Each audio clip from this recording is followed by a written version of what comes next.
All right, all right. LBHT crew. I know we're late. I see the chat. Yes, Danity.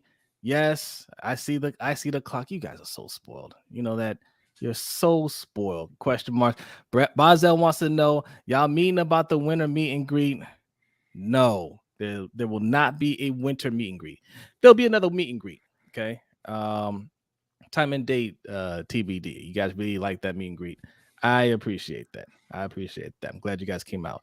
Yeah, we were running behind. We had, had some things in the background we had to take care of. So we got that under control. But we are here, LBHT crew. Thank you for coming through. It is Wednesday. Happy Wednesday. Hope your week is going well. But if not, hopefully it gets better starting right now. And look, Yolanda's in the house. Shout out to Yolanda B. Thanks for coming through. Yes. Zico Kage's in the house. What's going on? Yes, he says Jose and Brodny owe me a 2-hour stream for the tardiness. I don't think so. Best of luck. Yes. Good luck with that. What's going on, Coach? From Two Tally Film says, y'all know we have meetings before these streams. Yes, we do. Even on Monday for the Ravens Roundup, we have meetings before and after, actually. So he's absolutely right about that. And we always meet before these streams.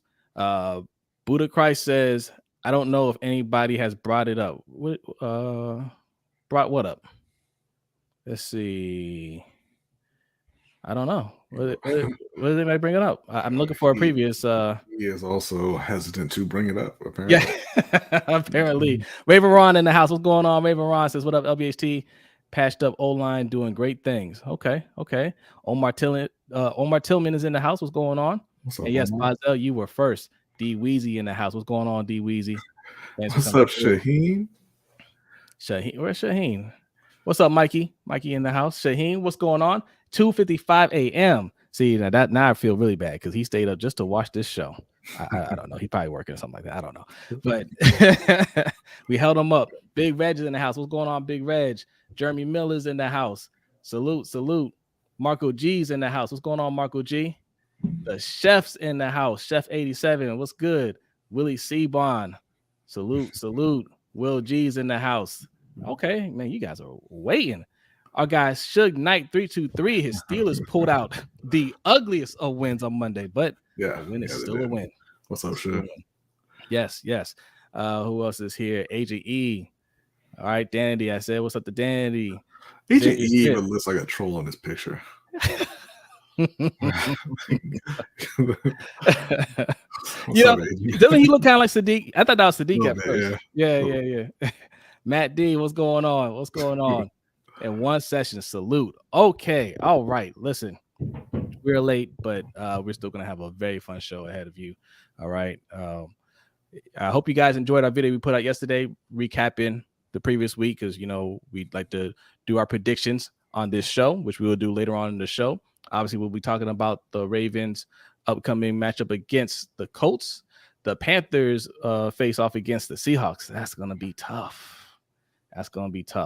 But we'll talk about some keys to victory for the Panthers, okay? Because it wasn't all bad on Monday, okay? So there might be something that they can work with. So we'll discuss that. What else do we have in here? Okay, I think I got everybody. And yes, there's an NBA story. Okay, I know it's off season.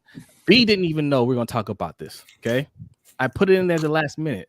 Buddy Hield to the Lakers. Oh, could it happen? They've been talking about Buddy Hield to the Lakers for years. Yeah. Could it finally happen, B? Probably not. We're gonna discuss it. Okay, we're going to discuss it. All right. And, other news around the NFL, we will get to all of that. All right. But first, we like to start every show with a Black History fact. And B has a Black History fact for you. Yeah. So, in the interest of time, I'll keep it a little short here. This is somebody that we've talked about indirectly in the past. But, if in the chat or Jose, let me know if you've heard of O.W. Gurley. O.W. Gurley. No. Ottaway W. Gurley, born on Christmas Day in 1867 in Huntsville, Alabama. Wow. No, nobody knows O.W. No. Okay, well, he was a businessman, kind of a real estate developer. Like I said, he was born in Huntsville, Alabama. He moved to Oklahoma during the land run of 1893 and staked a claim to a place in Oklahoma called Perry. He tried to get into politics. It didn't really work out for him. Lost the election, and he ended up opening up a general store. And he ran that for 10 years with his wife and they had their family. Ended up selling it and moving to what they called an oil boom town called Tulsa. He bought some property in Tulsa, named it Greenwood Avenue. Wait, is it Avenue? The Greenwood District, I believe. District, yeah. Yeah. And that was just after a place in Alabama. And he started developing it. He started off kind of with a rooming service, like kind of like a hotel, I guess, for people who were coming into town. He ended up building some more properties there. He opened up a proper hotel. He opened up a employment agency, a few other businesses. He had a net worth of $150,000 in excuse me, in the early 1900s, in 1914. And by 1921, he had raised it to over 500,000, between 500,000 and $1 million, which in today's standards, that would be around 7 million, somewhere in the 10 million range. Yeah. So a very well-off person, particularly a black person at that time. He built a AME church there in the Greenwood District. And the reason we bring him up because he had a partnership with another developer. And they kind of developed that area together. And it was a thriving black community known as Black Wall Street. Unfortunately, I think we all know what happens at the end of that story with it being destroyed by mobs. A lot of people being lynched, most of the people who live there being arrested, and that whole town being destroyed. There was talk that he was actually one of the people lynched in Tulsa, but apparently that's just a rumor. The other story says him and his family left and moved to California, to Los Angeles, where he opened up another business and kind of lived there until he passed away in 1963. Wow. No, I'm sorry, not 1960. I'm sorry, 1935. He was 67 years old. That's what I was thinking. Okay. But 1935. But yeah, a great black businessman who was instrumental in building up one of the most prosperous black communities in U.S. history until, unfortunately, it was destroyed by mob violence. Wow. W. Gurley. Okay. That's an interesting black history fact. I've never heard that name before. Yeah. Never heard that name before. Salute to Just Allo. Thanks for coming through. Says hello, What's up, everyone. Just Hope Allo? all is well. Yes, indeed. MDT Sports in the house. Is MDT the GOAT in the building? Oh, okay. The GOAT. All right. Well, thanks for coming through. Oh, we got our guy Hendo from the Road Pod in the house. What's going on, Hendo? Shug, I will not take this picture down. Okay. If you guys did not see the picture in the background, that is Ray Lewis kneeling over Ben Roethlisberger's his lifeless body. And all Shug hears every time he comes into this chat and sees that picture is this your king? All right. So look, we recap a little bit of last week's games. Obviously, we did the live stream on Monday after the Panthers game. We didn't do a live stream on Sunday after the Ravens game. That was my busy weekend. Didn't get a chance to put anything together for you guys. So we can kind of discuss the victory over the Bengals and the upcoming game against the Colts. All right. You want to start there? Yeah, that's fine. Start off with some Ravens. All right. So last week, look, I'm sure you watched Coach's channel and Ravens C, Road Pod, all the approved, okay, the Roundup approved content. I'm sure you guys checked it out and they gave you the breakdown of what happened, but we'll give you our take on it. It was a pretty good win. Okay. I feel good about it. And I know Joe Burrow was hurt. He didn't go into the game hurt. They said he re-injured it during the game. I kind of feel like he I don't know if he was always hurt and it's kind of like what people are saying about Bryce Young right now. What? Bryce Young didn't practice today with an ankle injury, and they're like, "Hey, when that happened, when he sucked, or either way, I don't care, right? Obviously, we went into the game very shorthanded, missing our left tackle, missing our starting center, two key pieces to our offense, very key pieces to our offense because those two play at a high level. And you started running back and the best safety on the team. Well, and the best corner on the team. The two best cover players on the team. Yes. And the defense played well. Right? I mean, holding them to, they gave up a late touchdown, right? Actually, they didn't even give up 24 points. They gave up 17 points because one was a kick return from Charlie Jones. Charlie. Me and Coach's guy, Charlie, he's our secret weapon. If you haven't heard that name on here, it's because we like to tell people about it. That's somebody me and Coach was scouting. We were trying to get the Ravens to draft him. Coach was doing tape review on film review on Joey Porter Jr. and they're playing Purdue, and Charlie Jones was catching everything. All right, that's the guy that returned that kickoff or that punt return against us on Sunday. Very good player, and I think when they move on for T. Higgins, you're going to see a lot of Charlie Jones. All right, but other than that, 17 points. You can't ask for much more from any defense against this type of offense.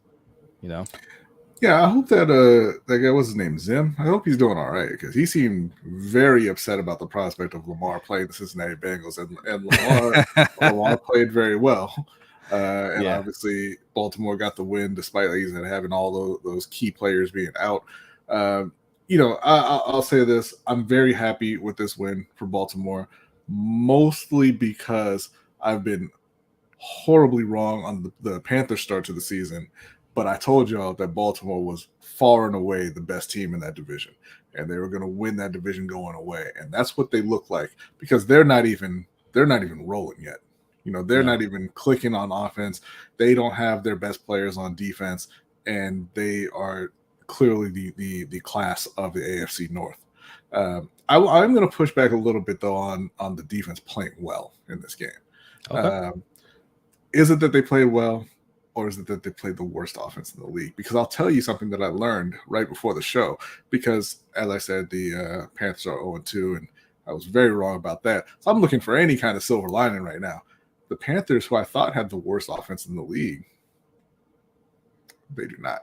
They're tied at 13.5 points per game with Cincinnati and the Raiders, but Cincinnati is dead last in the league in yards per game.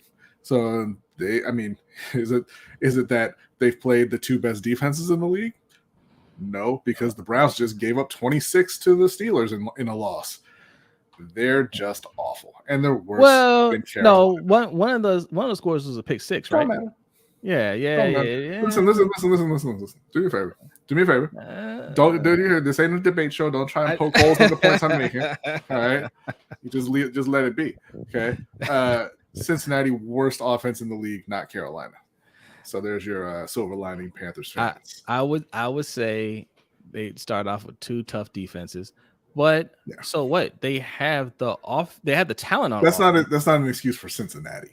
No, that's an excuse for a lesser team.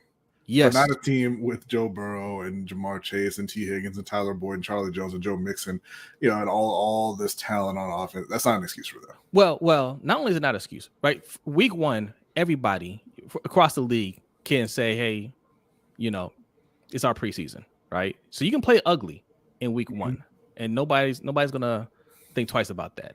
Yeah. Week 2 at home, especially you go down 0-1 in your division, and this is another division game. You do not want to go down 0-2 because it's essentially, like you said, 3 games you're down, right? Those games count for a game and a half, right? Essentially. So you don't want to go down 0-2. And our defense was hurt. We still don't have Tyus Bowser. Nobody talks about that. He's a starter. Yeah. We don't have Tyus Bowser out there. We don't have Marlon Humphrey. Don't have Marcus Williams. Nobody talks about Tyus because the O&O Express leaving the station every Sunday, right on time. Yeah, they're leaving. They're not showing up to the game because I don't know where they're going, but they're leaving. And no, Marco, you didn't have to burst my bubble. You just like to do that because you're a jerk. All right, you didn't have to say anything. You know what? It's like I don't have to take these points away from you, but I'm going to. Marco says, Steelers defense scored 2 touchdowns. Sorry, B. Had to burst your bubble. See? No. Yeah. Rude. Brandon, aka Arkansas 501, says Andrew Voorhees is going to take Ronnie Stanley. Oh my goodness. No, he's not. He's not going to make the team. I saw your other comment earlier. You said that they're going to trade Ronnie Stanley. Listen. If they drafted another tackle like high, or they get another tackle, that's fine. But you can't just trade him just to trade him. Voorhees is not going to make this team next year. He's no.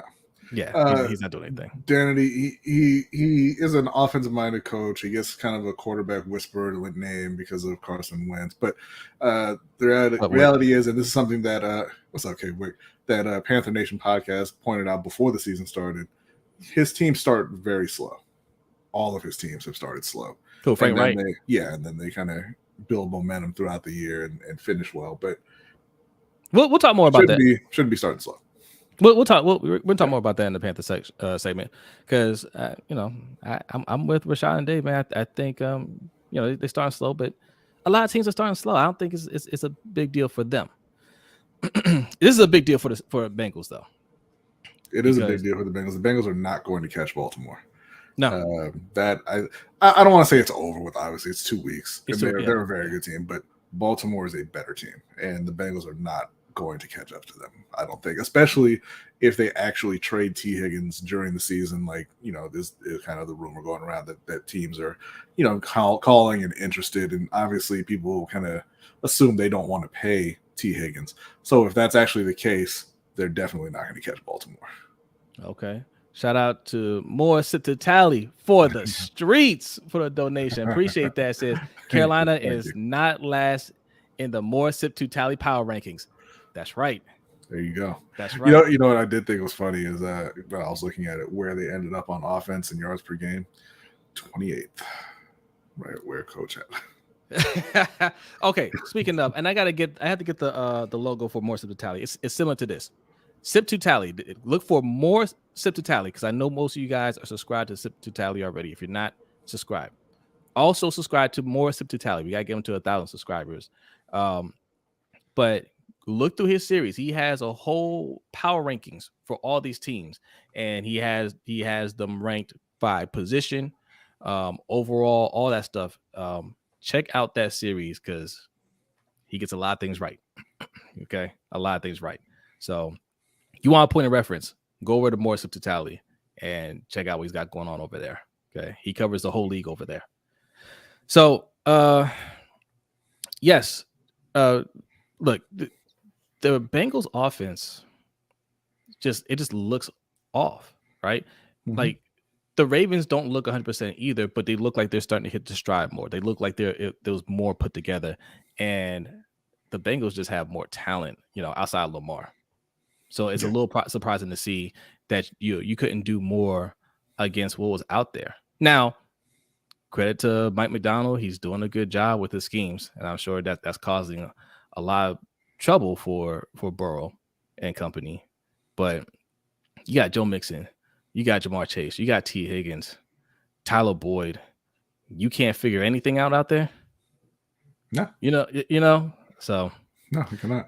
But that's fine. They're gonna do what they can do over there and try to get that thing turned around. But Baltimore was on to Indianapolis. Indianapolis they've looked all right. Yeah, they have. Okay. They're a pretty talented team. Anthony Richardson has he's made some plays for them. I don't think he's not the best of the rookie quarterbacks. I think CJ Stroud is outplaying both of them. But he's made some plays with his legs, which you expect. He scored 3 touchdowns on the ground. He's thrown for 1 touchdown. And unfortunately, he did get hurt in their last game. He's in the concussion protocol right now, so we don't know if he's actually going to be playing this weekend against Baltimore. Without Anthony Richardson, I think it could be a bloodbath. with Anthony Richardson, merely a blowout. You don't believe in Gardner Minshew? I do not. I do not believe in Gardner. No, but I mean, look, they're a decent team. They've got Michael Pittman. The thing is, their offense is all kind of just short passing, right? They have one receiver who's averaging more than 10 yards a catch, and that guy has 3 catches. That's Alec Pierce, right? So I mean, that's kind of skewed. And I mean, they're forced feeding targets to Michael Pittman right now. They don't, Zach Moss has been okay for the first couple of weeks, but for the game, the one game he played, but I just don't. I don't really see any threats on this offense that Baltimore really needs to worry about, particularly if Anthony Richardson is out. There's one threat they have to worry about: John Harbaugh, because this is the game. This is the game where we're rolling, right? Things are looking good. Like the team that we're kind of like, I don't know if we're gonna win that game, right? The Bengals on the road, we win that game because we show up for that game.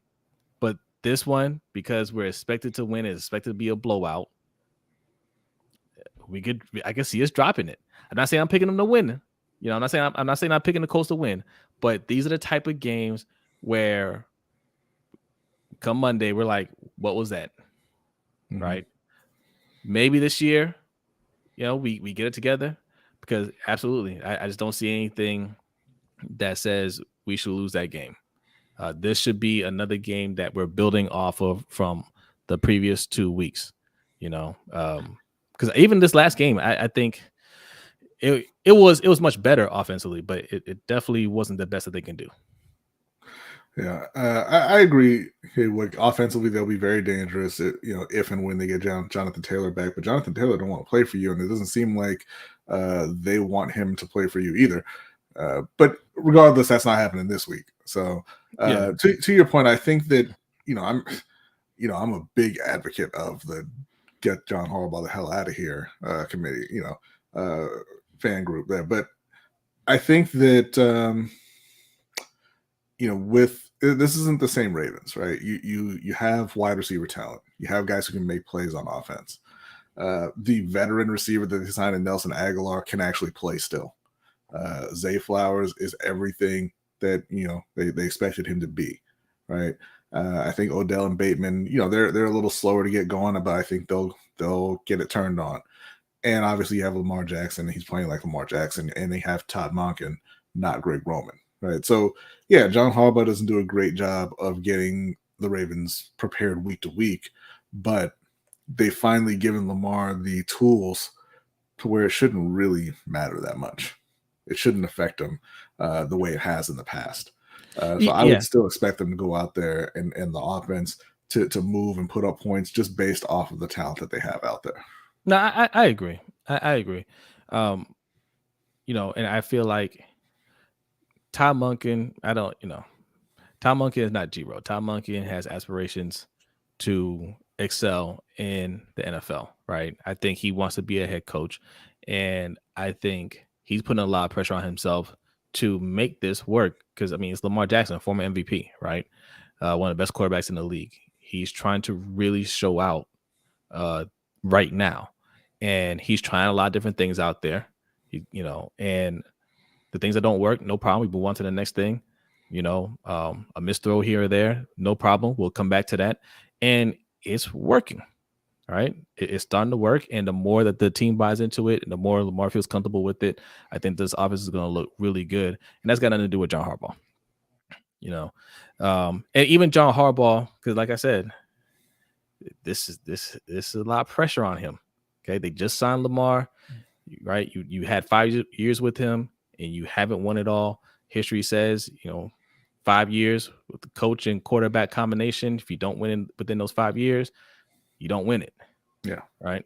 So, he's outside that 5 years now. This is his 6th year with Lamar. I think there's a lot of pressure for them to go far. There's a lot of pressure on Eric DeCosta to show that, your picks, all these 70-some picks that you've made, not quite that many, but all these picks that you've made are starting to pan out. Mm-hmm. So I think there's a different focus from that team overall They should be locked in. But I say this a lot, and Harbaugh, lets me down. So what's up, Jerry Green? Thanks for coming through. What's up, Jerry? RTV, I see you in here as well, man. Thanks for coming through. Julian, I see you. Got 77 people in here, man. Hit that like button. And if you're new, hit the subscribe button. I see a guy, Eric L, over on Facebook showing us some love. Salute to you. What's up, Eric? Yes. And if you guys don't know, we do we have a point system over here. If you're new, first you want to hit the subscribe button, you get points for that. All right. Being active in the chat, that will also get you points. Okay. Subscribing to our newsletter, which you can find on LBHTShow.com. That gets you an easy 1,000 points. And at 1,000 points, you are eligible for our monthly drawing, which will get you a $25 Amazon gift card. And the grand prize, so to speak, the person with the most points at the end of the month will get our prize. It's kind of we kind of let our people choose what they want. At some point, we're gonna have something. Well, just as an example, Ferris got the Giants bucket hat because he's a Giants fan, and I don't know. Hendo last month got a digital copy of God of War Ragnarok because he hadn't played that yet. It looks like Ferris actually won again this past month. He looks like he may be getting the Xbox controller. We'll see. He hasn't really decided yet. But if you are interested in being in the mix for that $25 Amazon gift card, now is the time to head over there and join that newsletter, because there are only 6 people eligible right now. So you have great odds of winning if you get over that 1,000 point threshold. There you go. And and actually it's only 5 right now because the top point getter isn't in it. Oh, there you go. And y'all are letting Coach kind of widen his lead over there. 1,000 points is all you need. And if you want to check your points, you see some people doing it in the chat. It's exclamation point points. Okay. And Streamlabs will tell you how many points you have. All right. So you need at least 1,000 points to be a part of the drawing. Okay. All right. Coach, stop messing up my chances. I'm not messing with your chances. You at number 1, Coach. You ain't going to be in the drawing for the gift card. You're just going to get a gift. Right. Get your choice. Assuming it holds up like that. K-Wick, you're absolutely right. Seems like the injury bug gets the Ravens every year. Because, yes, Justice Hill, is looking like he may not be available for Sunday's game. And I don't know when he got hurt. And they were talking about trading for Cam Akers, but I just saw Cam Akers went to the Vikings. They ain't talking about nothing. They're talking about bringing somebody in who's not going to make any difference. They Kenyon Drake. They're working on Kenyon Drake. They're working on. They signed Kenyon Drake. They signed him to the practice squad. Yeah, they weren't serious about making any kind of addition to that running back room. Like that was a waste of time.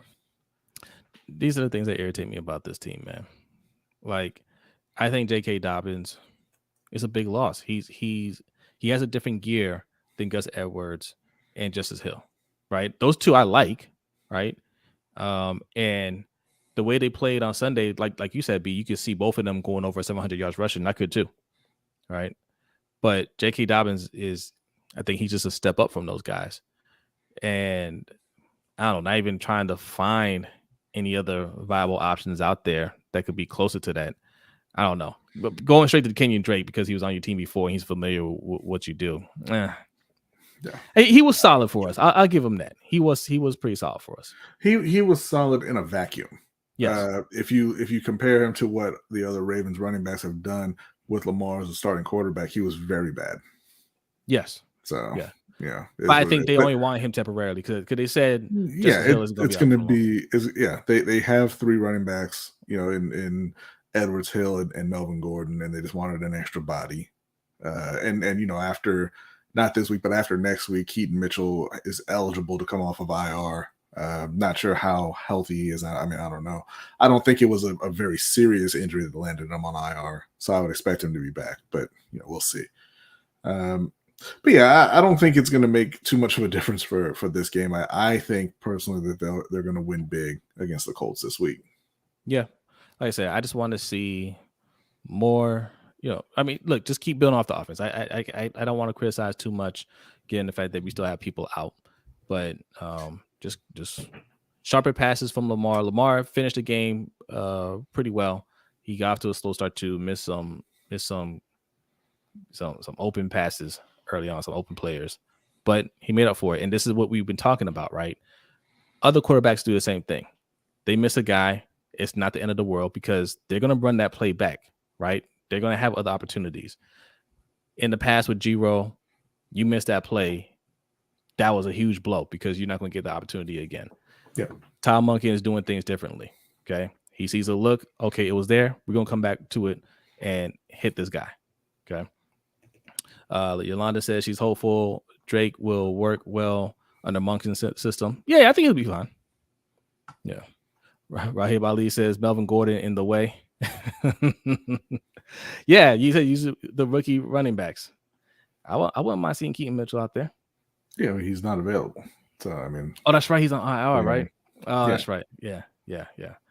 Okay, we'll go over to. Okay, so obviously we're both picking the Ravens. We'll do score predictions during the week 3 predictions segment. Okay. Yeah. Hey Christian, what's going on? He says looking forward to our forecast of Fury versus Ngannou. All right, we'll talk. If you're still around for the Combat Corner segment, bring it up and we'll discuss it. I think it's a little boxing entertainment going on, but we'll discuss it. All right. Okay. On to the real topic of the day. Panthers versus Seahawks. For those of you who tuned in to Monday Night Football, Panthers versus Saints, first off, I'm sorry. I watched that as well. Did not enjoy any of it. Carolina looks just horrid on offense. And they've played pretty well on defense considering the talent on defense, but they lost Shaq Thompson for the year in this game, so you can't even be happy about that. So now, J.C. Horn's out for a significant amount of time. Shaq Thompson's gone for the year. So, they're kind of chipping away on the defensive side at the talent there. I don't think they're going to be able to sustain the level of play. Offensively, they just look like they're a nightmare top to bottom, really. And now, like Ali says here, it's come out that Bryce Young has some sort of an ankle injury. Don't know how serious that is, but he missed practice today. It was just a walkthrough. At this point, I don't think there's any reason to believe that he'll miss the game this weekend. But it's something that came up, so it's got to be at least a slight concern. Looking towards the Seahawks, I mean, Geno has been playing very well. Yeah, he's been playing well. He's kind of kept that momentum going that he had from last year, so that's nice to see. I mean, except for this week, but they're not they're an okay team. They're not one of the better teams. I don't think that we're looking at them like a lock for the playoffs or a contender or anything like that, particularly because the defense over there in Seattle is not good. And so I'm really hoping that Bryce Young is playing this week so that they can try to get the offense into some sort of rhythm. See if they can put some points on the board, even if they don't win the game, just get some positive feeling on that offensive side of the ball, because they haven't had any up to this point. The run game has been okay. The run game's been all right. They haven't been able to utilize it as much as I'm sure they would like because they've been behind. The O-line has not performed well. The wide receivers are not getting separation. And they are still banged up a bit at that position as well. Bryce Young, he has moments where he's making good decisions. He's hitting guys in stride and passes are dropped. But he also has moments where he's not making good decisions, where he's holding on to the ball too long, where he's missing throws. So I mean, look, he's a rookie, and you kind of expect that up and down. But there's not enough up so far. Yeah. We both think he's going to play better. We both do. Definitely some stuff is on him, but you got to give him some time in that pocket, right? Or in fact, I think there are places where he does have time and he's not getting rid of the ball fast enough. Yeah. But again, man, like what kind of plays are you drawing up where he has to go through all these reads to try to find somebody and nobody's getting open? They need to be faster reads, and screens or whatever. Like, do some of those things to get a rhythm going. You know what I mean? Yeah, the problem again for Carolina is that they they don't really have the talent in the pass game at this point. Like DJ Chark is not getting separation. Adam Thielen not really getting separation. The only guy who is Hayden Hurst, and he's not a guy that you want having the ball in his hands a lot, for your offense. That doesn't equal success, right? So, there's nobody the defenses are afraid of on Carolina's offense at this point. So even when they do, they've tried to run screens here and there, wide receiver screens, things like that. They're getting sat on, and they'll catch the ball and they'll gain 2 or 3 yards. Jonathan Mingo, he's gotten open a couple times, dropped the ball. It's just, it's just not, again, like it's just not clicking. It's not clicking up to this point. I was talking about Jonathan Mingo, the guy that you told me was going to be a star who has not. I think they're talking about Hayden Hurst. Has not shown up yet. I think talking about Hayden Hurst. That's what I was talking about. That's you're talking about Hayden Hurst, the guy who had 20 yards receiving last game. Your best receiver, yeah. Thanks. I'll ask him, man. What's up, Akeem? I see you, man. He says they should have never let DJ Moore go. Would have helped Bryce big time. Bryce wouldn't have been here. Well, I don't even know that's true. Scott Fitterer, Jesus Christ, man, he gets killed in trades. Well, that was the fear, I should say. The fear was that Bryce wouldn't have been there for the pick if they didn't give up DJ Moore. The thought was that Houston preferred CJ Stroud anyway. That's who they were going to take, right? And so they didn't need to get to 1. And they wanted to get to 1. They were desperate to get their guy. And I mean, Chicago took everything they could take from him. He got beat in that trade. He got beat in the Sam Darnold trade. He got beat in the CJ Henderson trade. Like it is what it is. But they did a poor job of they haven't gotten enough of a playmaker to replace DJ Moore at this point. But I mean, it's difficult to replace DJ Moore. So all right. Yeah, okay. A couple of things. One, we said at the time that Bryce Young, CJ Stroud, Anthony Richardson, you can't go wrong with any of those 3. Mm-hmm. Right?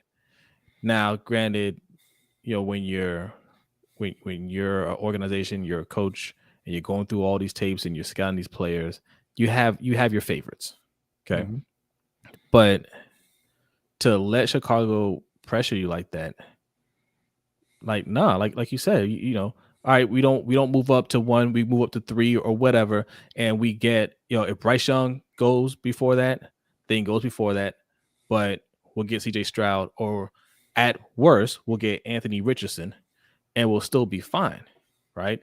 But you'd be a much better team if you had DJ Moore on that team, right?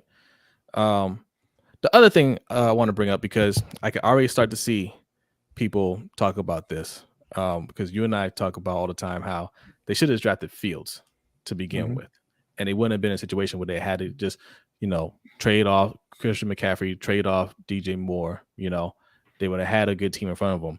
But obviously, Fields isn't playing well right now, and there's question about whether or not he's going to be on the team next year. Do you think the Panthers dodged a bullet by not drafting Fields, or do you think, hey, people are speaking too soon on his demise? Regardless, we're going to talk about Fields a little later. We got a couple questions on Fields. So I don't go too far into Fields himself. But regardless of whether he can play or not, they didn't dodge a bullet, because they have given up a future first-round pick and used a first-round pick on Bryce Young now, right? Mm-hmm. They traded a second, a fourth, and a sixth for Sam Darnold. They used a third to get Matt Corral. They traded, I don't even remember what it was they traded for Baker Mayfield. Granted, it wasn't a lot, but they used a lot of draft capital to make up for not taking him. And it wasn't even just Fields. At the time I said, okay, if you don't like Fields, take Rashawn Slater. And then, you're not drafting next year, and you don't have the question at left tackle at this point. But let's just say that they took Fields and he's a bust. Let's say he never gets it. Not that Chicago's ruining him, because that's a great organization that churns out fantastic quarterbacks, as we know. Just off the top of my head, I can name 0 of them. But let's just say it's Justin himself, And like in that was what 3 years ago. They would have been in the same position that Chicago was in and could have just drafted their next quarterback without having to trade up. Yeah. That's the thing. If he was a bust, okay, we got it wrong. We'll take another one. And this time it'll be Bryce Young, it'll be Richardson, it'll be Stroud, whoever. But you're not giving up a future first-round pick and your number one wide receiver to get yourself in position to do that. Even if you weren't the worst team in the league, you're not ninth and trading up from 9 to 1. Yeah. Right. So they didn't dodge a bullet there. It was I mean, look, it's not JC Horn's fault. JC Horn didn't pick himself, but it was a terrible pick. And it's not even just Fields. It's not just Rashawn Slater. It could have taken Devontae Smith. They could have taken Micah Parsons. Like, they could have taken Pat Surtain. They could have taken a lot of better players at that spot. Yeah. Coach says Fields with CMC and DJ Moore would have been straight, I think. I mean, he has DJ Moore now, but he doesn't have Christian McCaffrey. He has DJ Moore after a couple of years of being exposed to that Chicago Bears environment. And this is the one position that I believe in the NFL that you're coaching. I mean, I don't want to say that it doesn't matter everywhere else, but this is where it really matters, right? Like, we've heard from many former players that the coaches in the NFL, they are not there to develop you, right? They teach you what they want you to do in your role on that team, not just trying to make you a better player. Yeah. For quarterbacks, they're trying to develop them into being better players, and he's gotten terrible coaching in Chicago. Yeah, I brought it up, I think, on Monday, or maybe it was on Coach. Yeah, Monday. That there was somebody put a clip out of the last Bears game against the Bucks where they ran the same play 3 times in a row, unsuccessfully every time. I think there's like a holding on one, they got tackle on second one, and then the third time he threw an interception. They ran the same exact play, didn't change anything up.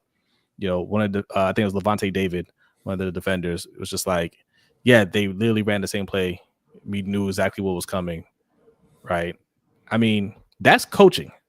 Mm-hmm. You know what I'm saying? Like that's coaching, and that's where somebody should be getting fired.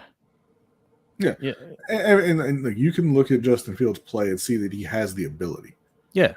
And so it's been. And look, I'm not saying it's 100% on coaching. Obviously, some of it is him, but it's been a failure to develop him. But that's their problem. Our problem is we traded the number one receiver to get the quarterback, and now the quarterback doesn't have anybody to throw to.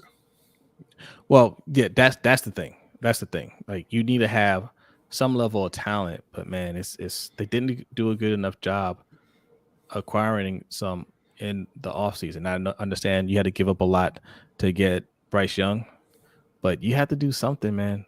So when the offseason is here and you see guys out there that you don't have to give up anything for, like Hopkins, like Dalvin Cook, right? Those type of players. Like Odell. Go ahead and say it. Like Odell. He's ours. Okay. You can't have him. He's ours.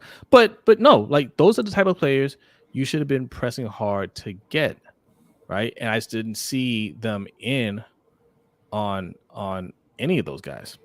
No, they weren't. By the way, I also want to add that, the Panthers also, instead of trading all that stuff, they could have just signed Lamar Jackson too, but whatever. Yeah, they could have, and they should have. And also, instead of drafting DJ Johnson, they could have drafted another receiver or a tight end, but whatever. Instead of trading up to draft DJ Johnson, who doesn't even play. T. Higgins for that second round pick. Who says no? Do you have a second round pick? Yeah. I think they say no to that. I think somebody will beat that. I think I think it's going to be a second plus day 3 picks, right? Because he's going to want a massive contract. They can make it happen. I'm not saying they can't make it happen, but yeah, they're going to need more than that second round pick, I think. Well, that's what I'm saying. It's going to be a second plus some probably 4th through 6th round picks or whatever. But they're not going to. The way it's looking right now, they're not going to get a higher second round pick than Carolina's. Okay, so call them up and make it happen. All right. So for the Seahawks, is it at Seattle? I believe it is. That's tough. And we don't know what Bryce Young is going to do yet. I'm going to go Seattle in this game. All right. I'm going to give my score prediction. I'm jinxing them. I picked them 2 weeks in a row. They should have won that game on Monday, by the way. Chris Olave, yeah, that catch was amazing. Look, I mean, I won't say they should have won the game. Like they're not playing well. You know, it is what it is. But it's annoying having the games be somewhat close, and losing and still looking bad. So. Yeah. Cool. Oh, did you see that video of Derek Brown trying to fight? I did. Slant Boy. I did indeed. Michael Thomas followed him back to the locker room. What was that about? Did anybody speak on that? It was like him doing some dance or celebration or whatever. I don't know. It was stupid. Like, don't follow people back to the locker room. And I saw people praising, oh yeah, you can't let them, act however in your stadium. Yeah, do that while you're playing. Yeah. Stop him while you're playing the game. I don't care what kind of dance he does off the, walking off the field and going back to the locker room. Hold on, Malik B. You never heard that term? You never heard him? You never. That's his name, Slant Boy. We didn't call him Slant Boy. We didn't call him that. That was it Malcolm Jenkins called him Slant Boy and got punched in the face for it. Yeah. But as you can see, Slant Boy won. So no matter how hard he hit Malcolm, that stuck. Yeah, I hate to see that. I hate to see players get beat, not have great games, and then you wanna be all riled up afterwards. Now you have the energy. Yeah, like come on, man. Coach called him Slant Man. Yeah. He ran a slant really well. I don't know why he was so upset. Right. And they said it wasn't even necessarily like a insult, but it's just that it got under his skin so much they just kept calling him that.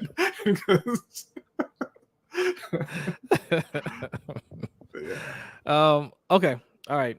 So again, we'll give our score predictions in the prediction segment of the show. All right. What are we moving on to now? We didn't even talk about Nick Chubb, did we? No, that's what's next. Nick Chubb out for the year. All right. Yeah, it was a particularly gruesome play. Nick Chubb was running the ball. He had, I don't remember who the linebacker was who was kind of on his back, but Minkah Fitzpatrick dove low, and Nick Chubb's leg was planted. He hit just below his knee, and he, his leg didn't have anywhere to go. And he tore 3 ligaments and I believe dislocated his knee, which is essentially the same injury he had in college, to the same knee, to that left knee. So it's going to be an extremely tough road back for Nick Chubb. You hate to see that happen. Arguably the best running back in the league, but it was very, very unfortunate. Yeah. Salute to Marco G for the donation. Appreciate it. It says, if the Panthers start 0-3 or 0-4, do you want them to tank for Marvin Harrison Jr.? They can't tank for Marvin Harrison Jr. They don't have a first round pick. Yeah, they have because their GM cannot win trades. Yeah. It's unfortunate, but they're gonna have to fight hard all year. Doesn't matter. Doesn't matter how bad it looks. They're gonna have to fight. Every game. So Malik B says, get well soon, Chubb. I'm cooked in my fantasy league. I had him in one of my fantasy league too, as well. But listen, man, I feel bad for him, man. Yeah. Right? Because running backs now, I mean, it's very obvious that teams are just marking down the prices on them. Mm-hmm. Are they starting to phase them out? I don't think they're gonna be phased out in the next 5 years or anything like that. But they just don't want to pay running backs anymore. They use them. They love using them. They don't want to pay them. Well, even that, they're not used as much as they used to be. Not individually, but they're still used, right? Like I think. Look, the Ravens still run the ball more than they pass, right? But they just don't use an individual running back for that. Well, yeah, but that's what I'm saying. Like the running backs aren't getting the workload that they used to get. No. But that's what I'm saying. Like they don't. When I say they don't necessarily want to phase out running backs, I mean, like teams still love to run the ball. Running backs are going to get used. More running backs will get used, but those feature backs, yes, they are definitely trying to phase out the feature backs to an extent, right? Yeah. And thankfully for Nick Chubb, he already got paid. Yes. Yeah, he got paid. McCaffrey got paid, but Damn right he did. Saquon. Listen, y'all can laugh at Carolina all you want, but Carolina is the only ones keeping that running back market alive. Listen, and I think Christian McCaffrey and the 49ers are in a happy spot right now. Yeah. He's got his money. He's happy. He's playing really well. They're happy, right? It's working for them. That's a rare situation. To be fair, it's rare because they found a quarterback who got drafted in the 7th round, and they're not paying him anything. Yes, and most teams aren't in that spot. True, that's true. So they're paying a star wide receiver, a star tight end, a star running back. They're paying their guys on defense, and they don't have to worry about Brock Purdy coming in at $45 million a year. That's true. The Cleveland Browns do, but they still needed Chubb like really bad because the quarterback that they gave all the money to 100% guaranteed looks awful. He does. And it listen, I don't have any explanation for it. It has to be the Browns. It just has to be. It has to be. I don't believe in supernatural things. It has to be a curse. It's like basketball with the 76ers. How do you have 2 number 1 overall picks forget how to play basketball? Showcase says it's you. What's up, Showcase says, missed y'all. Hope all is well. Thank you. Welcome back. Where have you been? All is well. Hope all is well with you. Thank you. Yes. Thanks for checking in. Appreciate it. Yeah, listen. Deshaun Watson, there's no way out of this situation for the Browns. No way out. He doesn't have to give back any money, right? The worst he could have done, he did it before you signed him. Right. and the only thing I can think of, and I said this to Shug on Steel Conspiracy, is that he is, and I don't want to use the word depressed in that like he has mental health issues, but like he took such a huge hit to his public image that he just doesn't really care. Like and he's just like, man, whatever. And he's just kind of going through the motions, and he's not, maybe lost the love for the game because of the public fall he took. I don't know if that's it, but damn, man, it's gotta be something. I mean, listen, I'm no body language expert, right? But he seemed pretty happy when he scored a touchdown. Okay, he seemed pretty frustrated when plays didn't develop. I mean, he looks like he's still trying to compete out there. Sure. Listen, Joel Embiid tries to compete when he's on the court too. He don't care when he's off the court. That's true. Like, we don't know what Deshaun's doing at home. Yeah, but Joel Embiid's issues aren't performance issues. They're staying in shape.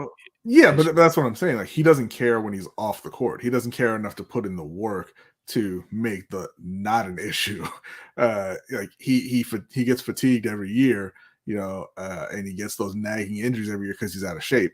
But he doesn't care enough to be in shape, is what I'm saying. So it could be, Deshaun cares when he's out there because you're playing and you can't play half speed. You can't do that. But then he goes home and then he's like, going to the movies tonight. I don't know. Like, what? I'm not studying the playbook. I'm not working out, whatever it is. Yeah. Marco G says, did you see Watson meditating with his eyes closed on the sideline? I wonder what he was thinking about. He was thinking, thank God I have Nick Chubb. And then he's like, why is everybody so quiet?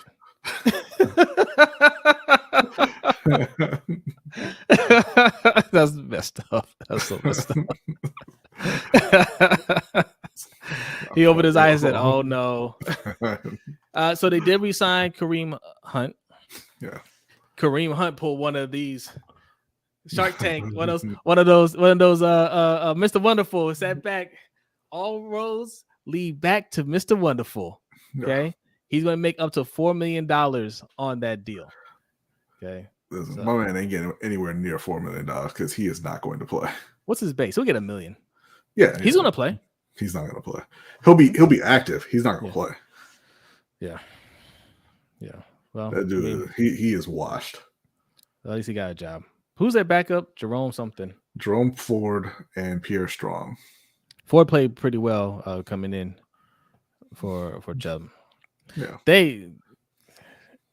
Listen, it's too early to overreact to anything. It's only week 2. But the Browns are cooked. Yeah, look, well, we don't know that.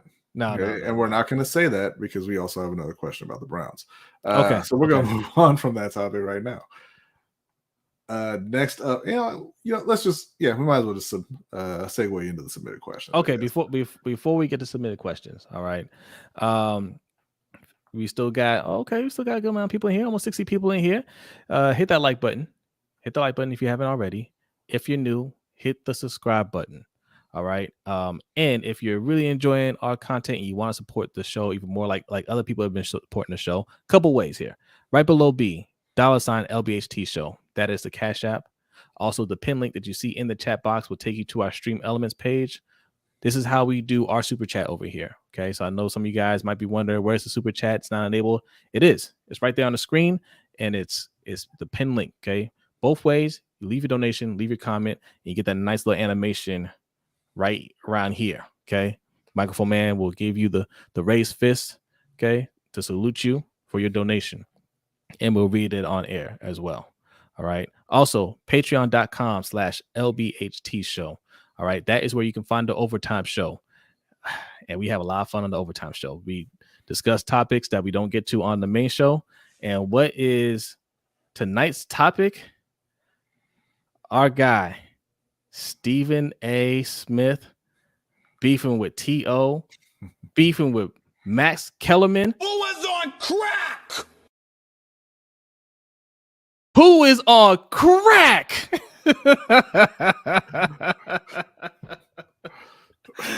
we'll be discussing that in the Overtime Show.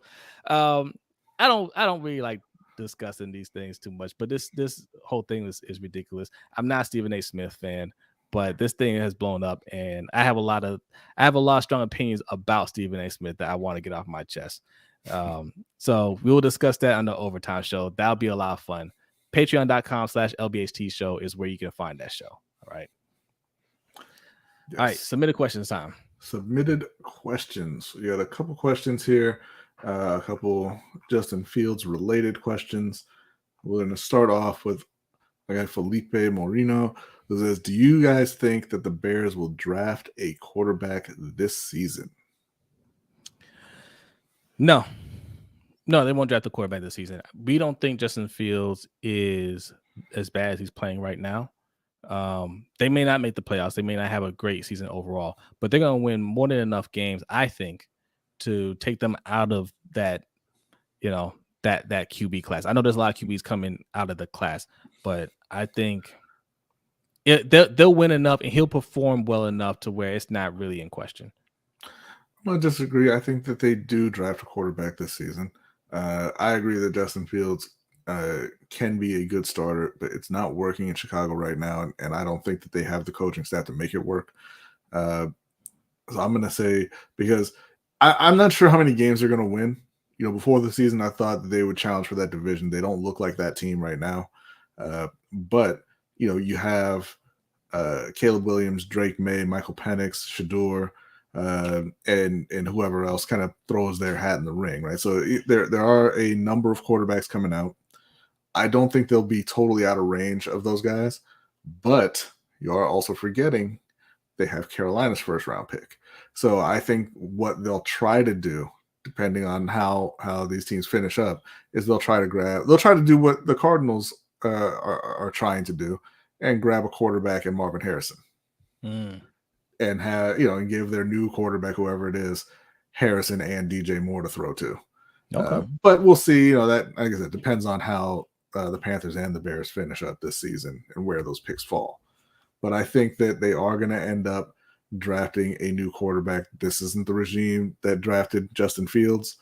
I don't think that they're really tied to him. I think that those coaches are going to want to, kind of distance themselves from Fields and buy themselves a little more time. Not their defensive coordinator, though, because he quit today.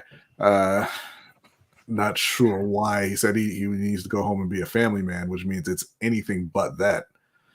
So We'll see.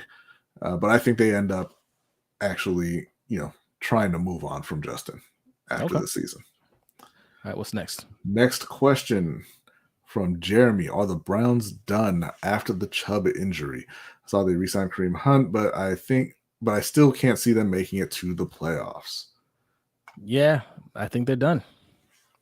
I think there are very few teams that lean on a single quarterback's or a single running back's production, but they're one of those teams. And I know they have more talent than that. They have a very good defense, right? They have Amari Cooper, but Deshaun Watson has not played to the level that we thought he would play. If he was even close to that person, we would say that they'd be fine. But they clearly were leaning on Nick Chubb, and him going down hurts a lot. And even with him healthy, they weren't looking great. So yeah, I think that tanks their chances of making the playoffs. And if they don't make the playoffs, because Nick Chubb can't be the reason why they don't make it. Yeah. Right. If they don't make the playoffs, they are in an awful position because, like we said, you can't get rid of Deshaun Watson. His contract is rock solid, 100% guaranteed. You just have to find a way to make it work. This is what gets coaches fired, right? Stefanski could be out of here at the end of the year because you're just going to have to find – it's the same thing with Russell Wilson, right? His contract was too big for them just to move on. Yeah, they're like, well, we got to fail. Yeah, too big to fail. So we just got to find somebody that hopefully can get it turned around for him. So, yes, I think they're done, and I think – this could be it for Stefanski. I don't think Stefanski's a bad coach, but this could get him out. Yeah, I think they're done. I think they were done before the injury too. They're not going to win. They're not going to be in the mix for the division, and they're not going to have a good enough record to be in the mix for a wild card. I don't think the AFC is too good for them. I think that Stefanski probably does get fired because, like you said, you can't fire the quarterback. And he doesn't look like his play is turning around, so they have to get somebody in there to turn him around.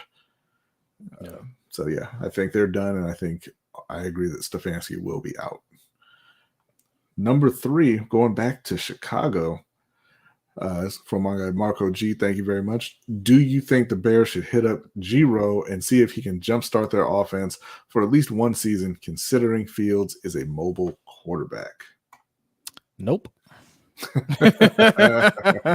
Stay far away from. Look, they already did the whole we're gonna run him to get 1,000-yard type of thing. Listen, G-Row has no place in the NFL. Right? Yes, he can take talented quarterbacks, that can run and do a couple things with them, but nothing spectacular. I don't think, and because he's employed for too long, I think everybody knows if he went to another team, if he went to the Bears, he would run the exact same playbook. You don't think he's going to do anything different, do you? When I say run the exact same playbook, I mean they're gonna be like, damn, this is the exact same playbook that he had with the Ravens. He didn't change anything. Like that's the type of offense he's gonna run. So that'll be way too predictable at this point. He's not an NFL coach. He's just not coordinator, I should say. I mean, maybe he can coach a position or whatever, but he's not an NFL caliber coordinator. He doesn't belong in the league. Get a real coach for Justin Fields. Yeah, I agree. The problem is, like you said, Greg Roman is not a guy who's going to develop your quarterback. Like, that's not what he does. He takes guys who can run and he kind of designs his offense around that and tries to make that a threat that the defense can't account for. That's not where you're at with Justin Fields. Like you said, he ran for 11 or 1,200 yards last year, and he was showing some improvement there. But they made their mistake when they hired Eberflus to be their head coach. You get the defensive-minded guy in there instead of going all in on developing Justin Fields.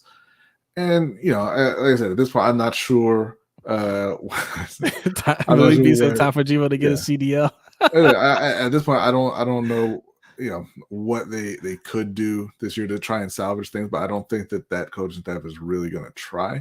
I think that they're going to make the argument that, hey, this wasn't our quarterback. We need to get somebody else in here.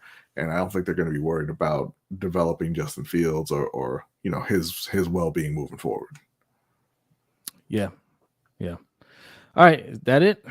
That is it for the submitted questions. Yes. Okay. Now, like we said before, your participation gets you points on this channel. Okay, that's another way you can get points. Submit your questions. We post in the community tab. You can post your questions there. You can also just hit us up on Twitter, Instagram, Facebook, or even TikTok. You can send us a DM on TikTok, I believe.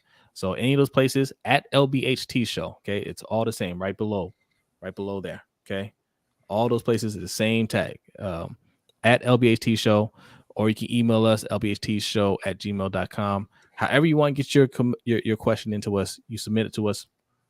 We pick your question, read it on air. You get how many points? 200 points for submitted questions. 200 points. Easy. So there's all kinds of ways to get points. And donations will get you points faster as well. Okay. All right. So what are we doing next? Next up, we've got how are the Lakers going to win the title in 2023, 2024? Here we go. Buddy Hield and the Indiana Pacers are working together to find a trade partner because why he want to stick around in Indiana. This, like you said before, they've been talking about Buddy Hield to the Lakers for a couple of years, and the Lakers have just never pulled the trigger on it. Before it was Buddy Hield and Miles Turner, and they were just going to take Russell Westbrook. And how you didn't immediately say yes to that, I will never know. But here we are again. I'm not sure what they are thinking that they'll give up at this point. I mean, I know they still have draft picks to trade, but they'll have to add some salary in there as well to try and make that move work. So I don't know how feasible it is that he ends up in LA, but he is going to be on the move, it looks like. Yeah, I love that term. I love when you hear in the NBA the most, the team is working with the player to find a trade, to try to trade partner, right? The player said, "Get me out of here." Yeah. And they're like, "Well, but you have a contract. I don't care about the contract. I'm not playing here anymore." and they look at the GM and said, "Yeah, I'm gonna take it with me. But you need to get me out of here." I don't know, like what kind of trade will work for. I don't think the Lakers are really going to be in on it, but they should. Yeah, I would doubt that they're seriously in. But they desperately need 3-point shooting. They signed Vincent from Miami. Look at the disrespect in the chat here. We're talking about the Lakers right now. We got Go Suns, we got Go Wizards, we got Go Bucks. Wow. Listen, I can't even blame him. I told Suge as well. Listen, Winning Time got canceled this week after 2 seasons. It got canceled, and I'm like, Celtics fans wouldn't have let a show about Boston get canceled. Where were the Laker fans? Nowhere to be found. So I mean, it is what it is. Yeah. The Lakers need reliable 3-point shooting. They went out and they signed Gabe Vincent from Miami, who is not a reliable 3-point shooter. They brought in a couple wing players who are not reliable 3-point shooters. So yeah, I mean, if they can, they need to get it. They signed Christian Wood for next to nothing, but I think he's not a 3-point shooter either. They need to get somebody who, when you pass them the ball and they're open, you expect the shot to go in. They don't really have guys like that. Like D'Angelo Russell's not a reliable 3-point shooter. Austin Reeves is not a reliable 3-point shooter. I don't know where LeBron left his 3-point shot, but maybe D'Lo for Buddy Hield. D'Lo for Buddy Hield time. They could, I suppose. I don't know how confident they are in Hood Schifino playing the point. I don't know if they want to run Gabe Vincent out there that much to be the point guard. Like we'll see. I mean, but when you have LeBron, he's and run the offense while he's out there anyway. So I mean, they could, but we'll see. I'm not sure that they are really going to be in. I think they're probably happy where their roster's at right now. Saul is such a hater. Okay. I mean, well, you're a Knicks fan. I don't have to say the hater part. You're such a Knicks fan. He says, I know the Pacers are going to be better than the Nets. You can book it. They have Obi Toppin now. My Nets are gonna be just fine. No, it's not. All right. Anything else to add to that?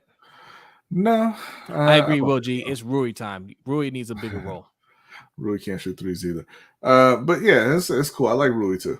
We're gonna move on to the combat quad.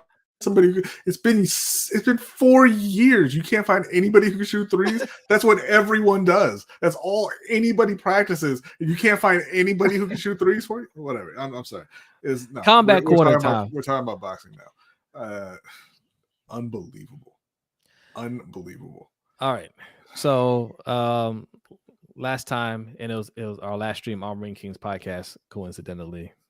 We're not like that. I mean, there's going to be another one. It was just the last time that we did stream. Yes. Our guy Errol Spence, who we heavily favored in this fight against Bud Crawford, got the brakes beaten off of him. All right. Sure did. Crawford was on another level. We slept on him. Our bad. All right. Well, and that's why I'm not a boxing trainer like our nephew, because he did what I said he should do, and man took the beating of his life. Yeah.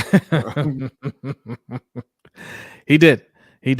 So being the true warrior Errol Spence is, he says, let's run him back. He activated the rematch clause. All right. But this time he wants to fight at 156 pounds. Right. They fought at 147 pounds previously, and it was hard for him to make the weight. And listen, everybody's talking. Let's just put it out there. Everybody's talking around this, right? Errol Spence did not look like himself. No. We all believe he was just too drained. He's falling down from jabs. Eyes all puffy. He just looked like he was out of it from the jump. Okay, and a lot of us feel at 156 pounds, he'll be a lot different, and the fight will look a lot different. Right now, can't take anything away from Crawford. You show up to the ring, and you gotta be prepared, right? And he took advantage of it, and he looked excellent. He fought a perfect fight. Yeah, I said at the time that's probably the easiest fight of his career. Okay, so even at 156, I was still favored Crawford. But they say he wants the catch weight at 156 or 154? I'm sorry, did I say 156? Yeah, 154. 154. That's that's junior middleweight. Junior middleweight. Yes, 154 pounds. But here's the thing. Bud Crawford does not want that fight. So he's forcing Errol Spence to take the fight at 147. So the rematch clause worked like this. The loser gets to activate the rematch clause. The winner gets to decide what weight class that they fight in. So Bud Crawford won, and he's choosing 147. And, I don't really respect that, right? I respect the fact that he does get to choose, but he's already talked about moving up past 154 to go fight Canelo, right? So weight isn't an issue for you. You just don't want to do that fight with Errol Spence. You're giving him a hard time about it because you think the biggest fight for you now is Canelo. But Errol Spence just gave you your biggest fight. He made you the most money that you've ever seen, and he didn't have to do that for you, right? So just honor the rematch clause. You said it already that you would fight him at 154. Fight him at 154. Don't force him to weight drain or not take the fight. That's what they're trying to get him to do. Say, oh well, I can't make 147 anymore. I can't do the fight. But Errol Spence is a warrior. He'll accept it at 147 if he has to get back in the ring with you. Yeah, look, I disagree. Look, you're not out there. This is a brutal sport. Mm-hmm. And even if it wasn't, it's competition, right? You don't give him any concessions. Like, yeah, he could move up to 154 and fight him, and it would be a better fight for Errol. It would be a better fight for the fans. It'd be a worse fight for Bud, potentially. I would agree. I would agree. I don't think he looks at it as it's going to be a harder fight for me. He just doesn't want Errol Spence to take the fight, which is fine. But regardless, it's going to be a more difficult fight for Errol at 147, And if you're comfortable making 147 and you know he's not, of course you're going to say 147. Because you're not gonna give him any sort of advantage, or take away that negative for him. Know it's going to be extremely difficult for him to get down to 147 again. You're going to make him get down to 147 again. From a competition standpoint, I agree with you. Right? I get to choose the weight class. I'm at an advantage at this weight class. That's what I'm going to go with. Got no problem with that.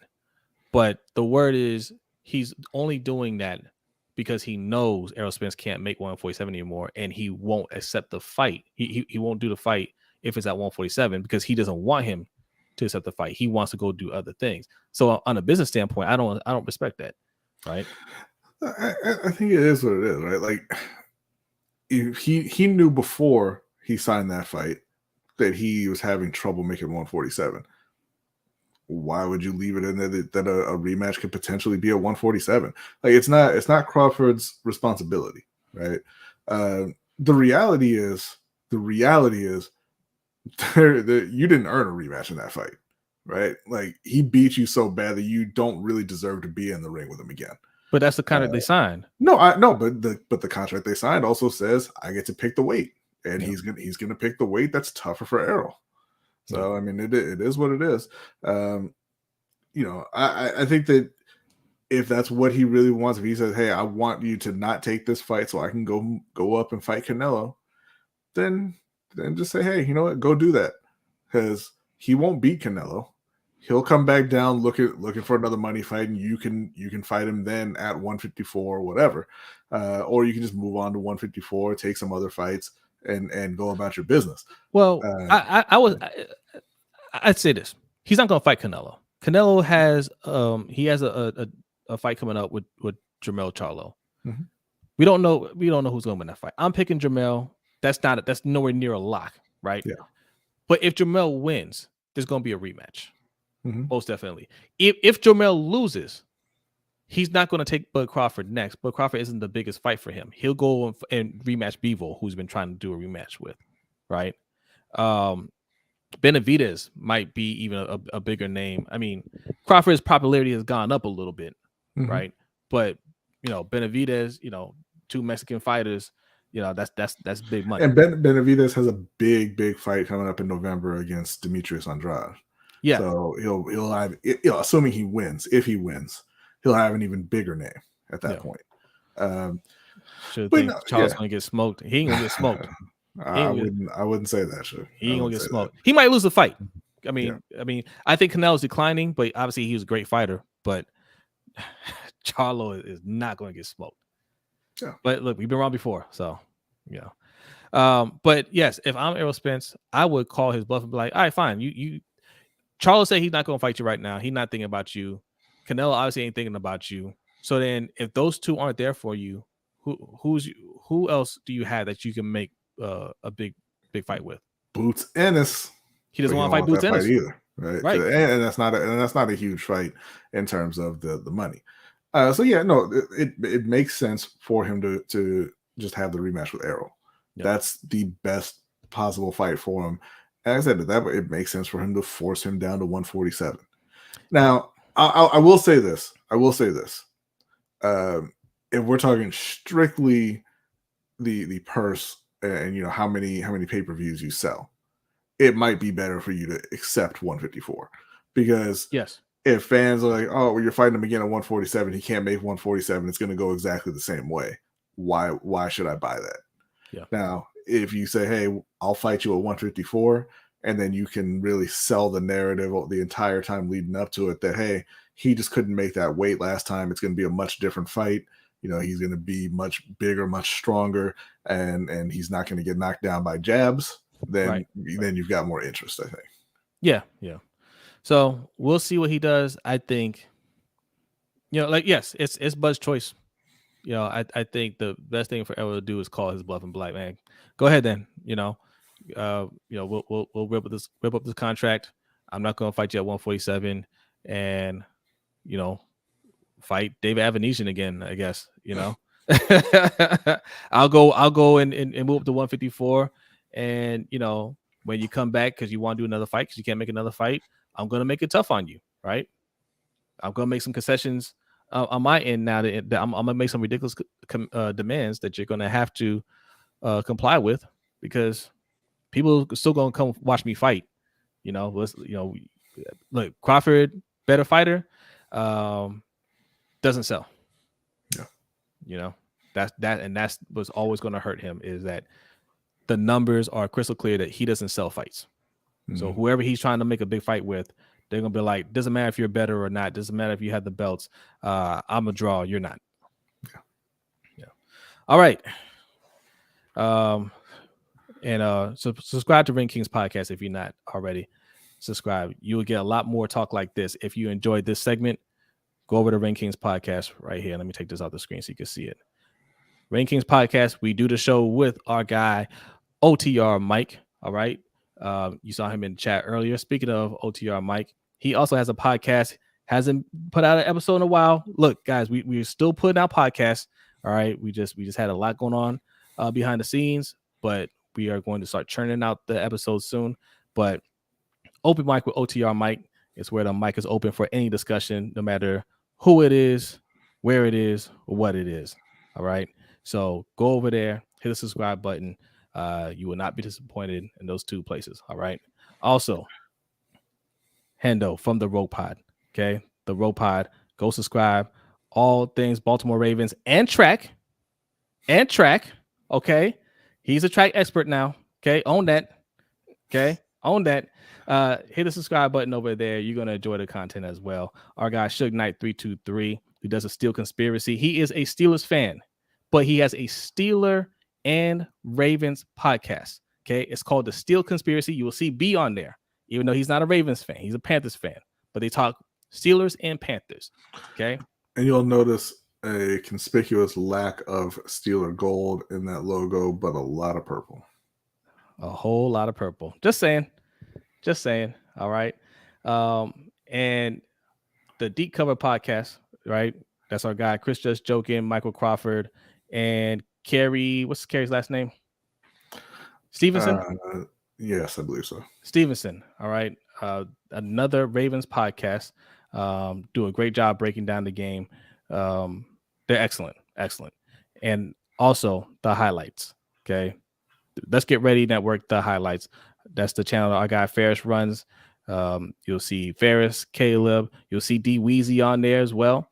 All right. They cover all kinds of sports over there. These are people in our network. These are our Roundup approved podcasts, okay, and shows. All right. And if you get a little confused where to go, just go to LBHTShow.com and you will see all the information right there. All right. So it's time for hashtag rapid fire, the week 3 predictions, so that we don't come anywhere near 2 hours. Yes. So let's go ahead and get this fired up. That's it. And let me get the actual schedule. Oh, I have it. Yeah. There we go. All right. Here we go. So, before we start, everybody. So if you don't know the drill, okay, if you want to follow along, type fast. All right. Type fast. Type your picks. We're going to go fast. Let's go. Thursday night. Tomorrow night, we got the Giants and the 49ers. Just got word that Saquon Barkley is out for that game. Makes absolutely no difference. San Francisco is going to kill them. Yep, 49ers. Starting on Sunday, Tennessee at Cleveland. It's one of the closer matchups of the season. I don't think that Cleveland bounces back from that Steelers loss and the Nick Chubb loss. I'm taking Tennessee. Yep, Tennessee. Atlanta at Detroit. Picking Detroit because can't have Atlanta be 3-0. I'm going with Detroit as well. Green Bay, taking them for similar reasons. Can't have New Orleans be 3-0, but Green Bay is just a better team than New Orleans also. It's taking the Packers at home. Yeah, Green Bay. Denver at Miami. Miami's looked very good. Tua's looked very good. Denver has not. I didn't really like the Sean Payton hire at the time. Russ is cooked, and I'm taking the Dolphins. Dolphins here. So we got the Chargers at Minnesota. The curse is ending this week. The LA Chargers are finally going to get a win. Don't know how they lost the first 2 games because they seem to play well, and then you look up and they just have fewer points. But that ends this week. Man, I'm going Chargers. I'm going Chargers. Right. New England at the Jets. The Jets are still starting Zach Wilson, so I'm picking New England. I got New England. We got the same pick so far. These are easy. Buffalo at Washington. Not so fast, my friend. Eric Bieniemy has that Washington team, playing some good ball, and Buffalo, I think, is vulnerable. And I'm taking Washington at home. If Washington wins this, and the Chiefs lose this week, there will definitely be that narrative out there. Are they missing Eric Bieniemy? But it's not going to happen. I'm going Buffalo. Houston at Jacksonville. CJ Stroud has been the best of the rookie quarterbacks. They've got a young running back in Dameon Pierce. They got some young receivers in Tank Dell. John Mechie just got his first professional catch this past week after coming back. He had that torn ACL at Alabama, and then he had cancer, and he missed his whole rookie season. He caught his first pass last week, so it was fantastic to see. But Jacksonville is going to get the win at home this week. Yeah, I got the Jags. Indianapolis at Baltimore. Like I said, I'm picking Baltimore big in this one. I'm going to take the Ravens by at least 14. I'm going to say. Okay, I'm gonna say 28-13 Ravens. All right, Carolina at Seattle. We talked about this already. If Bryce Young doesn't go, obviously I'm taking Seattle. But if he plays, which I expect that he will, I'm going to take Carolina. I think the offense gets on track, and they win a close one against the Seahawks. What's the score? I'm going to say the score is 28-24, Carolina. All right. I'm picking the Seahawks, okay, because I'm always jinxing the Panthers. I'm going to pick the Seahawks. I'm going to say 24-21. Chicago at Kansas City. I mean, Chicago is playing like one of the worst teams in the league. Kansas City, taking the Chiefs at home. Yep, got the Chiefs. Yeah. Dallas at Arizona. I mean, I don't even know what we can possibly say about this. I said last night, I think that they could actually beat them worse than they beat the Giants in week 1, but it's going to be Dallas for sure. Yes, Dallas. And Pittsburgh versus Las Vegas, the Sunday night game. Our guy Suge may be in attendance. He's going to be in Vegas for his birthday weekend. Happy birthday, Suge. Happy birthday, Suge. And I think it's going to be a very happy birthday because Pittsburgh is getting the win over the hapless Raiders. Yep, I got Pittsburgh. Man, listen, we're not gamblers, right? I don't know what the lines are going to be for this game or anything like that, but these seem like some pretty lot picks. Yeah. Monday night, we got another Monday doubleheader because the league is kind of testing that out to see how the fans like it.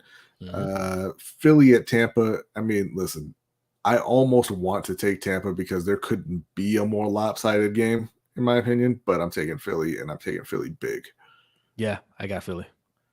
The Rams and the Bengals is, I think, probably the most interesting game of the week to see if Cincinnati gets back on track. The budding superstar Puka Nacua in LA, see if he can keep it going. He had 15 catches just last week. Yeah. But I think that, again, this was another one that kind of hinges on an injury. If Joe Burrow plays, I'm taking the Bengals, and I think that the offense gets it going and they put up a lot of points. I'm picking the Rams. Putting that nail in the Bengal coffin, huh? Listen, the Rams, they won the first week, didn't they? They won the first week. They lost last week, and they played a close game to the 49ers. I don't know how close it was, but it was close. I don't know how close it really was. It was they lost by a touchdown. It was close all game. I think it was tied at halftime. It was. Yeah. No, the Rams are better than we realize, and they're further along right now than Cincinnati is. So I'm gonna go with the Rams. All right. That is it for week 3. Pretty sure I went 16-0 on those picks just now. Feeling good. All right. Great. So we did a week 2 wrap up. If you guys didn't click on that video, go ahead and click on that video. Okay. We wrapped up the games from last week. We'll do the same on Tuesday. Okay. It'll be Tuesday night, probably late. But Tuesday night we'll do a wrap up of week 3 games. And of course, this Sunday, I should be available to stream after the Ravens game. Panthers play at 1:00 too, right? Panthers play at 4. Play at 4. Okay, all right. So you probably won't get 2 streams, but we'll give a little reaction, some sort. Okay, after that game, maybe we do stream if it's a win. Maybe be in a good mood and you'll get a double stream. Stay tuned. If I'm in a good mood, we definitely not streaming. but we'll see. Okay, so trivia time. It is absolutely trivia time because then it's time to get out of here. All right. Because we are dangerously close. Well, dangerously close to 2 hours. Only at an hour and a half. We're good. That's what I said. So y'all may have heard. Okay, well, you see, you slipping right now, all right? You didn't change it back to the football background for trivia time. Well, trivia time could be. I mean, it's mostly football fans. So I like to keep it. Okay. I like to keep. I'll let you know in advance if it's going to be something else. Y'all may have heard that the Carolina Panthers are 0-2. I know you're shocked. I know that we're all shocked. It's rocking the foundations of your life, and you're struggling with how you can keep it together and just keep moving forward. But it's all right because, as we all know, many teams have started 0-2 and still made the playoffs. It's not the best starting position, obviously. I mean, you'd rather be. Oh no, that's a long list. It's a pretty long list. I mean, but it is over a long period of time. Thanks, but you'd rather be 2-0. But things happen. Panthers are 0-2. But, it's not a death sentence. Like I said, a lot of teams have made it to the playoffs. And 3 teams have even won the Super Bowl after starting 0-2. So my question to the chat is, who was the last team to start 0-2 and win the Super Bowl? And you'll get bonus points if you can name the other 2 as well. All right. There are 3 teams. I'll repeat it. 3 teams that have won the Super Bowl after starting 0-2. Name at least one. If you can name all 3, you get bonus points. That is not what I said. What? I said who was the last team to do it. Oh. And then you get bonus points if you can name all 3. Sorry, disregard that. Who was the last team? The most recent team. And if you can name the other 2, you get bonus points. All right, I've seen some answers in there. I've seen some answers. I'm going to need a year as well. Need a year? Yeah. Why? Because you got to say when they did it. All right. Okay. I don't think you need to, but. Okay. You know what? We'll go with you today. We'll be nice and say you don't need the year. Okay. Don't have to have it. All right. I see some answers in there. I think it's essential because particularly for one of the teams, they got there twice and they won once and lost once. But, whatever. Okay. All right. Matt said, "Don't know." Matt, thank you, Matt. you're not even gonna look it up, are you? Wow, these are for points. These are for points. Oh man! But we do have 3 correct answers in the chat. Was it the Giants? It was the 2007 New York Giants. And extra points to our guy Will G, who got all 3. The 2007 Giants, the 2001 New England Patriots, and the 1993 Cowboys. Obviously, it's them because they haven't won shit since. Thank you, Will. You're going to get some extra points there. I'm going to add those. Good job. I'm going to add those loyalty points on for you. Malik, you put the years down. There you go. There you go. Yes. All right. Man, y'all have learned to. Is anybody getting points? Have learned how to have Google open. Well, I mean, Malik and Hendo are going to get points just for getting it correct. Yeah. They're not going to get extra points though. True. And Okay. there is Malik. Yep, Michael Strahan's Giants. I remember because that's when the Giants coach, he went out there and said, "We're going to make the playoffs," and he was sweating when he said that. He was like, he's thinking to himself, "If we don't, I'm toast." And they made it and they won. Yeah. Okay. Quick bonus time. We are going to be fast here. All right. So whatever you want to talk about, if you guys have noticed, if you're just coming back to the channel after taking a summer vacation and you're like, why aren't they reading our comments? They're not reading them enough. We read a couple here and there throughout the show. We're trying to make the segments a little bit cleaner, so we can get through our segments. We read our version of Super Chat, okay, which you can do by $sign LBHT Show on a Cash App, or the Stream Elements comment that you see pinned in the chat box, right? And then we have submitted questions. So those are ways that you can, get your comment. If you really need to have your comment read, those are the ways that you can get it read on air. But we also give you bonus time when we have time permitting, to just chop it up at the end of the show. There's still over 50 people in here. If you're new, hit that subscribe button. Also, make sure you're hitting that like button as well. But we'll give you a few minutes to whatever you want to talk about. We'll discuss it. But if not, we will get out of here. We're going to go over to the Overtime Show, which you can find on patreon.com/LBHT Show. And we will be talking about this guy right here. Who was on crack? Yes, that guy, Stephen A. Smith, yelling at Max Kellerman. Okay. He's been in the news recently because he was on a Joe Budden podcast talking about why he got Max Kellerman kicked off of First Take, which is a bunch of BS, right? And then T.O. made a comment about it on Twitter, and he went off on T.O., said he's going to expose T.O., and T.O. said, well, then show what you got then, right?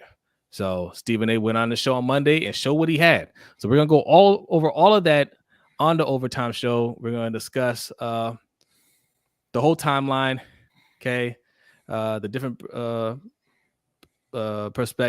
perspectives on this, his Stephen A's perspective, T.O.'s perspective, not really Max Kellerman's perspective. He's not really talking about it, but his good friend Marcellus Wiley has talked a lot about it, and he's provided some insight on that as well. So it's a whole thing. Patreon.com/LBHT Show, and we'll discuss some other stuff as well. It's a lot of fun. So if you have as little as $5 in your pocket, okay, you can be part of that, as well as a bunch of other stuff. Okay. We have a Discord as well. A lot of you guys like to, go in there and chat, and that Discord is popping 24/7. All right. So lots of benefits to sign up to our Patreon. So feel free to check it out. Okay. What do we have here? Zaul. He says WNBA playoffs, Dallas versus Vegas, is going to be a great one. Is it? I kind of feel like it's going to be a sweep. Yeah, I think Vegas got that. Now, Vegas versus My Liberty is going to be a great one in the finals, but that's a couple series away. Yeah. Okay. Yeah. I don't know. Vegas is going to win. I see you talking about Julius Randle there. So he ain't going nowhere. All right. Embrace. Left. Embrace the suck, Zoe, as he stand. Don't nobody want that dude. I saw a headline earlier saying that the Knicks were monitoring Giannis' situation with Milwaukee. Yeah, why? I bet. Is it just because they're like big time NBA fans? Is why I'm gonna start just putting out this random stuff. The Nets are monitoring the situation with Giannis. What does that mean? Now, like we talked about Buddy Hield earlier. Like if the Lakers are making any move, it's for Giannis. Jerry Miller says thoughts on Dwight working out with the Warriors. I'm asking this to annoy Hendo. I don't know. I'll be annoyed by having another all-time great on his roster, but maybe he doesn't like that they keep leaning into that reputation they have of just whiny players. Yeah. Look, I got no issue with it, right? As long as he can continue to play, as long as the team will pick him up, you keep playing. Mm-hmm. You know, and it seemed like he had a lot of fun in Thailand. Yeah. Or Taiwan, or whichever one it was he went to play. So yeah, I got no issue with it. We should circle back. Christian had asked about Fury and Ngannou. He did. I'm not sure if Christian's still in here, but listen, similar to Jake Paul fights, I think this is going to be on some boxing entertainment type of stuff. All right. It's already billed as an exhibition, meaning it's not going to be a real fight. Exhibition matches are it's basically sparring, right? They're gonna go out there. They're going. I'm not sure how many rounds it's going to be. It's probably going to be like 5, 6, 7 rounds, something like that. And that's what you'll get. It'll be just like with Logan Paul and Mayweather, something like that. Nobody's going to get knocked down, or if they do, it'll be by accident. They'll let the other fighter recover, but it'll go the distance, and they'll have their fun, and they'll make a lot of money off of it. And that's what Tyson Fury is about now. He just wants to do high-profile fights, not necessarily real fights, but fights that are going to make you the most money. And whatever. I don't even fault him for that. Just don't hold the belt hostage if you're not going to really fight anybody. Right. That's my only beef with that. And Dana White, pay your fighters so we can stop seeing these sideshows. People always complain about these sideshows, right? People always complain about, oh, yeah, look at Jake Paul just making a mockery of the sport. That's because UFC doesn't pay their fighters. That's why they keep doing these fights. Yeah, and well, the reality of what's happening is that it's not boxing putting on sideshows. It's boxing doing charity work. Yeah. And look, and I don't even mean that as an insult. They should, because it's criminal what the UFC does to their fighters. Absolutely. It says asking Apollo Creed about an exhibition fight.